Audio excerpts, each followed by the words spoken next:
resist the temptation to look back at my notes too. Well, I probably shouldn't have said anything because now you're going to want to look. So are we going? Mm-hmm. Okay, great. All right, so here's my problem. Every time I open the news or look at the news, I get more and more sad and anxious at everything that's happening around the world. There's more and more imbalance around the world. We know about global warming, we know about climate change and the destruction that that's causing.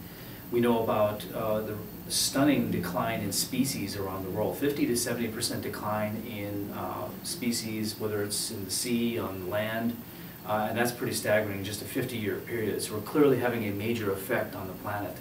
And at the human level, there's been a pretty substantial increase in mental health disorders, medication for mental health disorders, as well as suicide rates are up substantially. And to compensate for all this suffering, there's been an increase in substance abuse, and I would say food is a kind of substance as well to kind of self-medicate. And so obesity levels are certainly on the rise in the West. And at the corporate level, there's, in the Fortune 500, for example, in a recent 15-year block, 80% of the Fortune 500 was switched out, replaced by other companies. So there's a tremendous amount of innovation, but there's also a lot of turmoil. And so that's very unsettling for employees of large corporations. And in fact, employee engagement has been at a dramatically low level. Worldwide, employee engagement levels are at the 18% rate. And even in the United States, it's in the low 30%, which is really low. So people are just not happy at work. They're not inspired, they're not engaged. And around the world, there's still conflict everywhere. It seems like it's rising. And the big poverty and hunger issues still are a major issue around the world for about a quarter of the population. So it's still, that's another big element of suffering that we haven't dealt with. And when you look, it's overwhelming. You feel hopeless, like how can these problems be dealt with? And you feel kind of powerless, and so you just want to shut off the news and not look anymore. But then you feel guilty, like you're not doing anything about these problems. But then you're feeling powerless, like what can I do about these problems? And so it's kind of a vicious cycle emotionally. But what's really exciting, this is not a gloom and doom talk, this is a very hopeful talk. There's a way out, I believe. There's a simple, powerful biological model for our brain that may explain a way to explain all these problems that are occurring, as well as how to solve the problems. But beyond just dealing with the negative, there's also an opportunity to achieve greater power, relationship success, career success, and happiness than you imagined possible as a result of understanding this model. And so there's a lot, this has profound implications, but there's going to be a critical choice for you to make that we'll deal with in order to take back power and be more productive, and then feel like we can deal with the world's problems and have a new sense of mission. So how did I sort of fall into this model?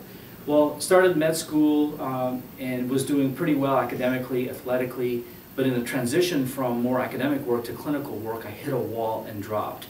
Had a lot of things, a lot of skills that I didn't have, and so my performance went from sort of top of the class to bottom of the class. It was a shock to the system. Luckily, I had a friend who had a bookshelf loaded with career self-improvement guidance, and I gobbled up that bookshelf and got sort of hooked on self-improvement in general. And I kept going and going and going over the next 26, 27 years, researching the best ideas out there, not just for career improvement, but also happiness and life success. And so I went wide, broad, and for a long time researching, experimenting on myself, teaching to others and seeing what the effect was. And so an interesting model kind of emerged recently. And that is, in the last decade, something very interesting has happened, that we actually have the ability to measure the key, what I call the vitality mix within you, the key electrical signals and chemical transmitters that will determine how powerful you are, how successful you are, and how happy you are, if you can believe that. So you can think of yourself as basically being a bucket, and the higher the level of that vitality mix, the more powerful you'll be, the more happy you will be. And so that really affects everything in life. And so the implications of how full your bucket is quite profound. It's something that we really need to focus on. Now, as powerful as a full bucket is, equally problematic is an empty bucket. And if you can imagine,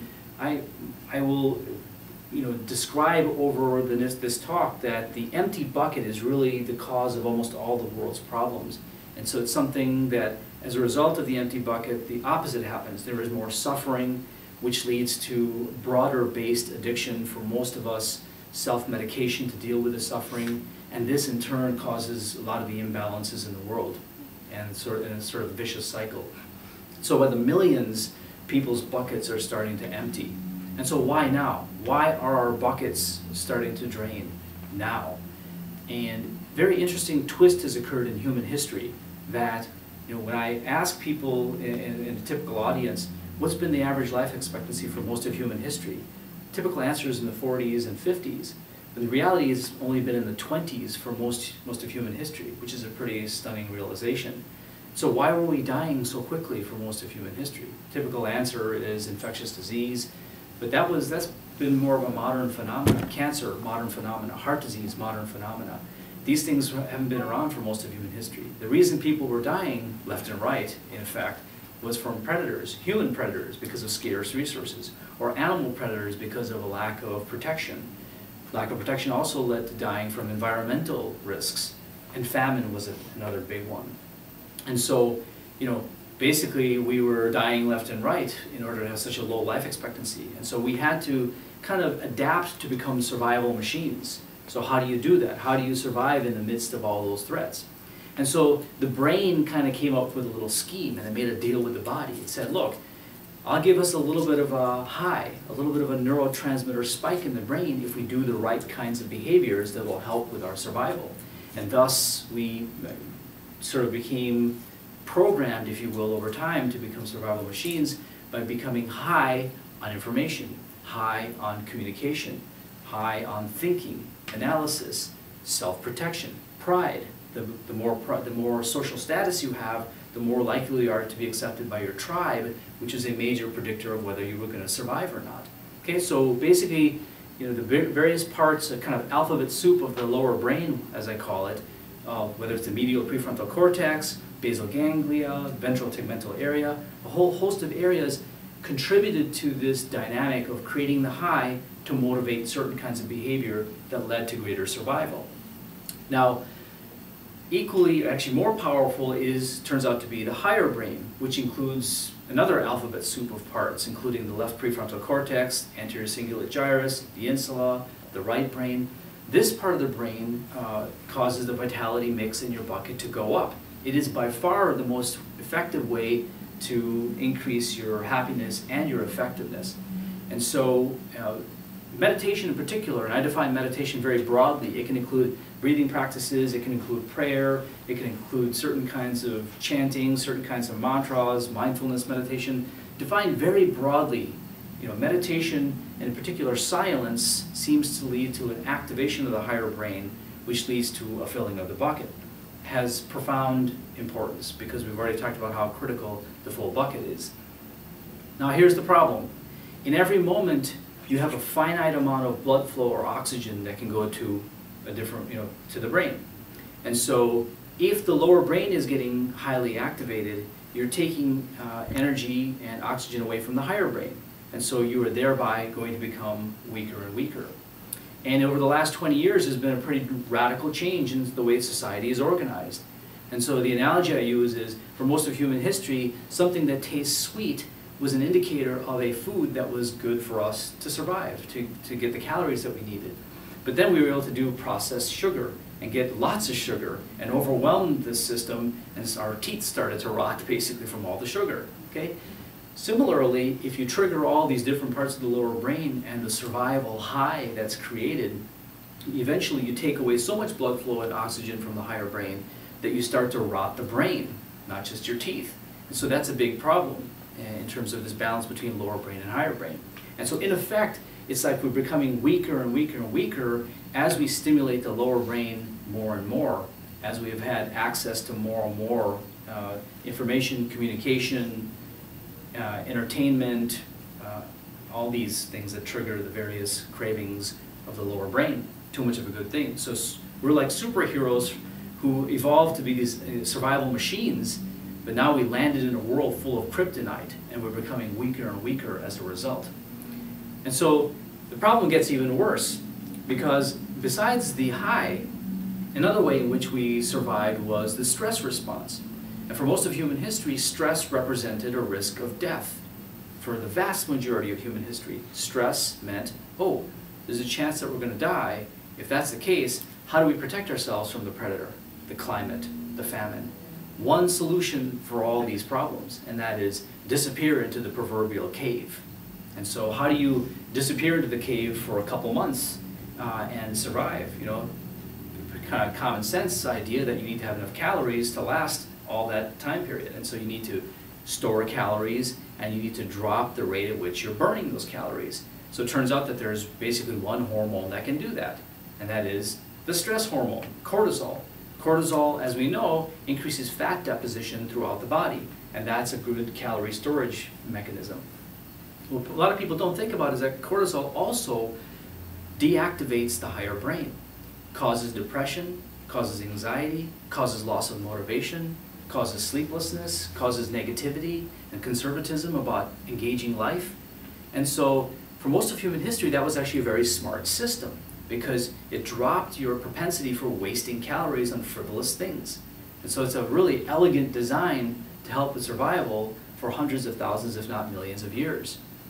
And so, but the problem is that the lower brain doesn't know how to make a distinction between survival-related stress from ancient times versus modern stress. And stress really is a function of your interpretation of the world. It's your thoughts that create stress as you interpret the world around you.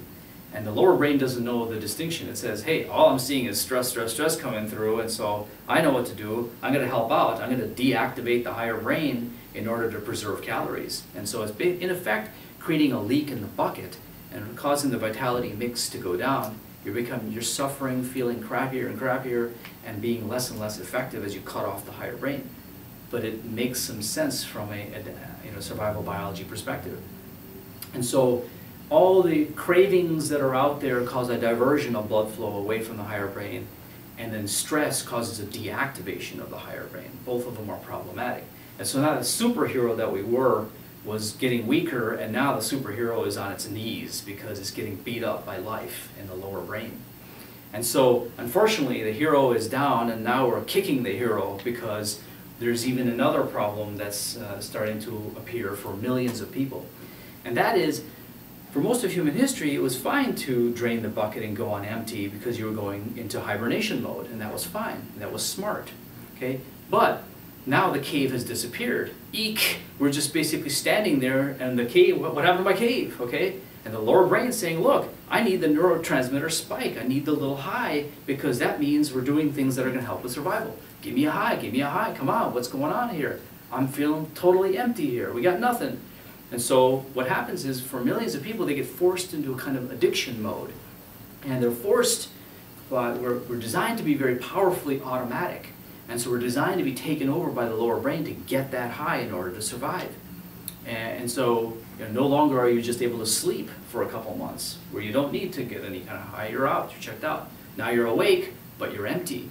And so all the stuff that's around there, whether it's food, whether it's surfing the internet, entertainment, porn, texting, entertainment, shopping, all these things, as well as legal and illegal drugs, cause a little neurotransmitter spike. They're irresistible when you're in empty mode.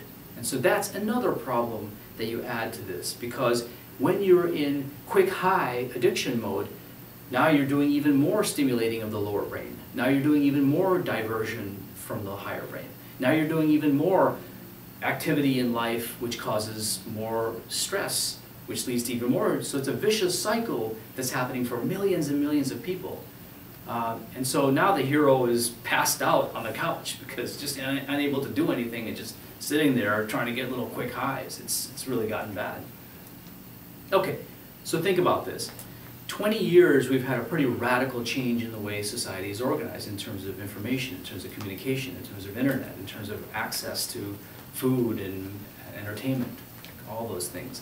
And so we've got this vicious cycle of diversion, deactivation, addiction, leading to more diversion and deactivation. And what's very interesting is if you look at the brain scans of people who have obesity, addiction, anxiety, depression, obsessive compulsive disorder, they all look very similar in that the higher brain is more and more quiet. It's more and more, there's absence of activity. And so that is in effect an emptying of the bucket. So we have sort of a common phenomena that occurs for all these problems. And so there is a kind of collective emptying of the bucket that's happening now. And that causes suffering, that causes emptiness, that causes loss of hope, and that leads to the need for self-medication and addiction.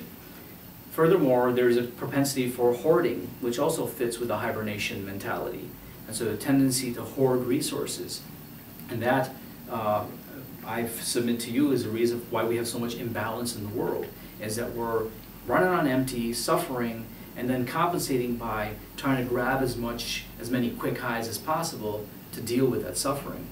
And being wealthy doesn't protect you from this. In fact, you may be even more vulnerable to this because you have more access to the outer highs and you have a more complex life, which leads to a lot more stress. I've had many friends and friends of friends who are wealthy CEO types who have committed suicide. It's staggering how many stories I've heard like that recently. So wealth does not guarantee that you're protected from the empty bucket. Okay? So this is something that we all have to deal with. And so for most of human history, we've had this great GPS system that allows us to survive. It's a really elegant design. But now the GPS computer needs to have an upgrade in its software in order to deal with all the viruses and kryptonite that are out there that are making us weaker and weaker. And so as my life progressed, I got the career success part down. But then I sort of became hooked on success, kind of addicted to good, goals being achieved and validation from that. I had issues that, that triggered.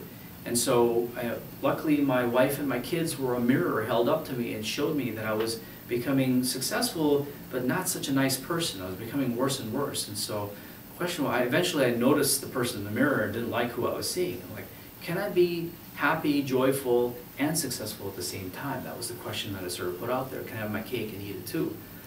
And so I happened to run into a physician about 10 years ago. Never saw him before, never saw him since.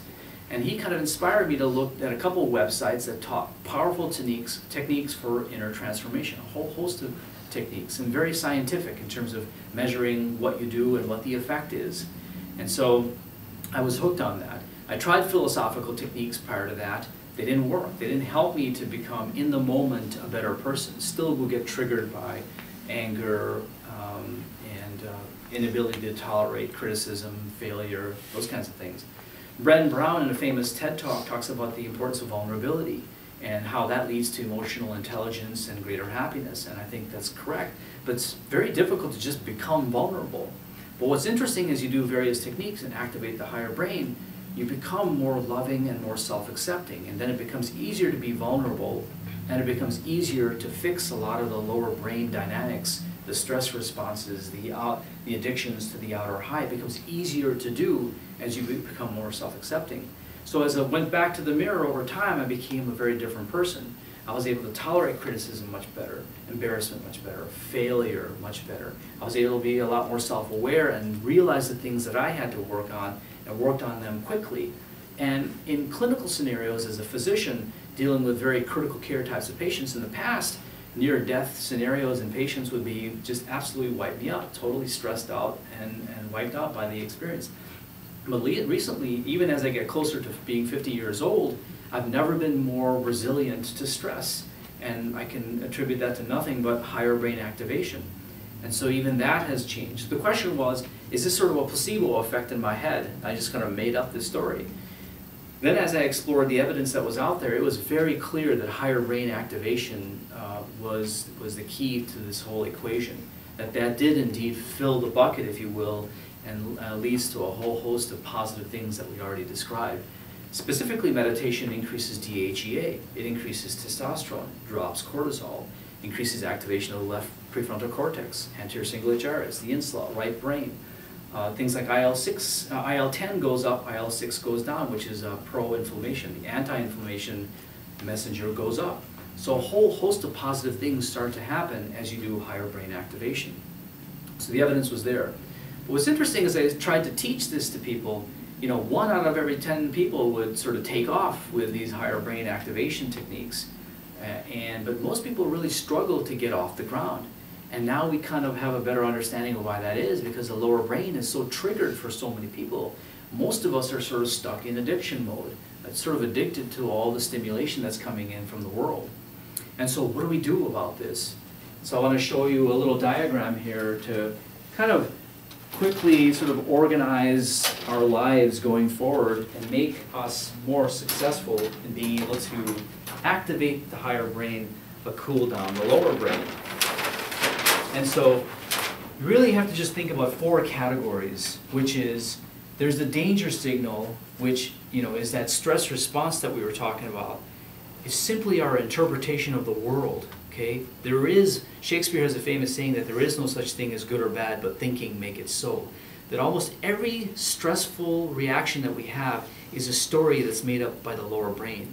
And it's almost always has to do with a survival narrative. But the reality is that nothing is good or bad except for the story that we make up about it. So you have the ability to actually start to slowly take away the stress response by not being judgmental. The brain, for survival purposes, is designed to be judgmental. Good, bad, good, bad. It's constantly trying to model the world in order to help its survival.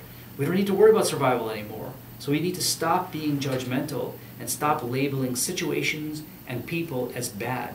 Because when you do that labeling, you're actually sending a danger signal, activating the lower brain, which is then deactivating the higher brain, making you weaker and weaker. Similarly, you also need to send a safety signal. So you need to be very joyful about life. You need to take some risk in terms of developing new skills, applying those skills, taking the risk of failing, taking the risk of being embarrassed, developing new relationships, being more playful and joyful in the way you approach life. Exercise, also. Physical intimacy also does that. So what do? They send a signal to the lower brain that says, oh, it's safe out there, right? Because you're playing and you're having fun and you're being joyful about life. And so the lower brain will reciprocate by starting to fill the bucket from below, by generating all the key hormones in particular, as well as cytokines, protein messengers, and then leaving the higher brain alone. Okay? So that's a key competition, and you need to kind of think about how much time you're devoting to the danger signal and how many times you're able to redirect to the safety and joy signal. There's another problem that we talked about, is the activation of the lower brain by stimulation from all the world's activity.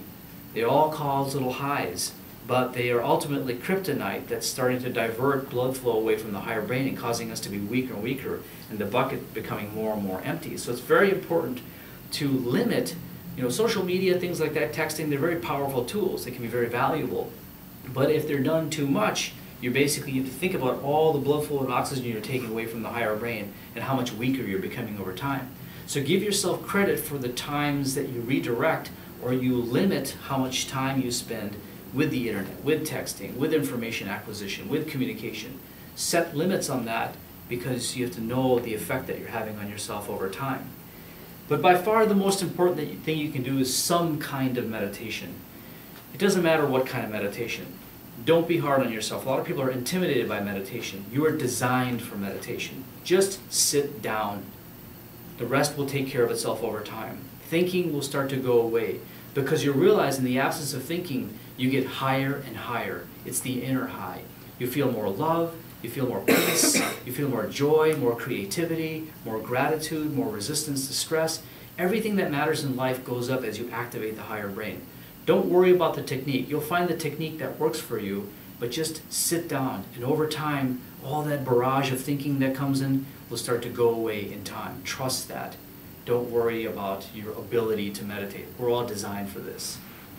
And so it's, the competition basically is between the inner high and the outer high. The outer high is short, it's very seductive, but it doesn't last. That's the problem. The inner high is sustainable, and it gets stronger and stronger. The bucket fills up more and more, and in time you develop a kind of virtuous cycle where you don't depend on the outer high anymore, and now you're becoming more and more powerful as you divert more and more time to the higher brain. So keep track of the time that you devote to these 4 categories, and notice what happens to your life. Become a scientist in your own journey. Notice how things improve. Notice how you develop more stress resistance, more stress tolerance, the ability to bounce back, more energy. Your brain works better. all these things start to accrue as you spend more time activating higher brain, cooling down the lower brain. Now, in any story, you know, you've got a superhero and you've got the villain. The lower brain used to be the superhero that helped us with survival, and now it's sort of become the villain because it's been taken over by the kryptonite around the world, and so it's become sort of, it's really hurting us now. And so that lower brain is very powerful. It's designed to be automatic, designed to be able to take over and shut off the higher brain, designed to really be dominant. And so don't beat yourself up for having anxiety, for having depression, for having addiction. That's the point, is that you were actually, for most of human history, if you have those problems, you were an amazing superhero for most of human history. You were a survivor. You were an amazing, elegant survival machine. And now you just landed in the wrong period of human history. And so you just need to reorganize your life. And so because the lower brain is so powerful and so automatic, it's critical for you to keep track of the amount of time that you devote to these 4 categories. Because otherwise what will happen is you'll be seduced by all the things that are out there in the world that are giving you the little outer high, and you'll rationalize not spending time on the inner high, and you will become weaker and weaker, and you'll miss out on a lot of things. And so it's, you know, it's critical for you to be more conscious, and that's why I refer to this as the scientific conscious life, which is keep track of how much time you devote to these 4 categories, and then measure what the effect is on different aspects of life. You are then thereby becoming a scientist in your own journey, and that's very interesting, and that'll reinforce these good practices. Okay, so that's why you're a scientist, and you're being more conscious about where is the blood flow going in your brain. Okay, so that's critical. Now, let me just get rid of that.